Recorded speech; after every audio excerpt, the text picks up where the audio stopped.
Hello guys, this is Thompson from 5 Best Ones. Are you looking for the best product on the market? If yes, then you're in the right place. In this video, I will share every bit of information with you so that you can pick the best product according to your need. We have made a list by investing a healthy amount of time and effort. The link in the description demonstrates the product list with a pretty reasonable value. So let's get started. If you didn't subscribe to our channel yet, then subscribe now and hit the bell icon for our latest videos. Razer Tartarus V2 Gaming Keypad. It is absolutely important that the best keypad for gaming check all boxes, and the Tartarus does just that. Despite being rather small in size, it has 32 programmable keys with matte black plastic finishing. Like the previous Nostromo keypad, the Tartarus also consists of an adjustable palm rest with faux leather padding. Additionally, there is also an 8-way directional thumb pad which allows for more neutral controls for navigation. Of course, Razer being Razer has thrown in that extra RGB flair as well. Razer has equipped the Tartarus V2 with Razer's mecha membrane technology instead of simple mechanical switches.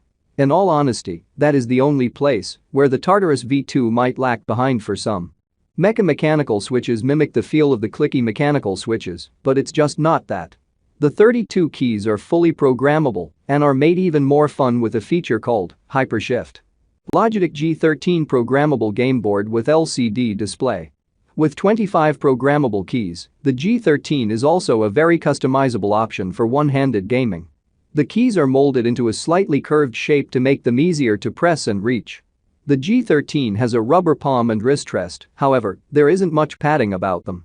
On the side lies a joystick and 2 buttons that can be reprogrammed. The main highlight of the G13 is, of course, the LCD panel. The panel can be used to have CPU stats displayed, changing macros on the fly, and much more. There are a few rough spots here and there, but the G13 is a very well-built and great-performing keypad. The G13 will come to you with an installation disc containing the software which you'll need to install, as there is no plug-and-play functionality. It does have onboard memory to save your profiles, but the software is needed anyway. The LCD panel will display any important stats that you might need to monitor without switching tabs. GameSir VX Game Keyboard and Mouse for PS4. The GameSir GK100 is specifically optimized for games like Fortnite and PUBG. The keys are closely placed together, which ends up being a double-edged sword. The keys can help in you reacting faster, but you may just end up pressing another key by accident. Additionally, it is a light keyboard, so you will not have trouble carrying it around. The wrist rest can be detached by sliding it off, which steps up the portability game.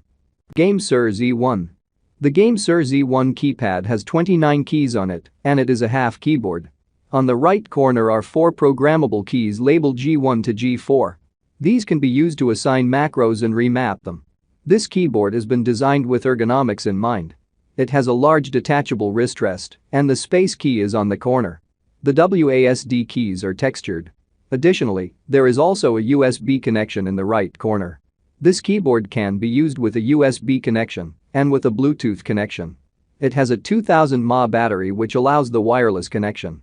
Along with customizing the keys, you can also use this keyboard with a mobile. This keyboard converts the input signals to that recognizable to a mobile device. This will hardly be put to any use, but it is there should you want a feature such as this. K50 RGB one-handed mechanical keyboard. This keyboard might not be as flamboyant as the rest of the big ones, but it still packs quite a punch. Just like how half keyboards are, the K50 RGB essentially mimics the left side of that of a normal keyboard. On the bottom is a large wrist rest that lets you game for long hours without feeling any strain. The wrist pad is a little bit in the shape of a hexagon with the space key right beside it. The space key is a little in an awkward position because it is lifted above the surface level. Your thumb might get a little tired depending on your hand positioning. The K50 RGB half keyboard does not have a ton of things to show for, but they're decent. Due to the placing and spacing of the keys, things can get uncomfortable for some. But for a cheap gaming keypad, you can't really complain much.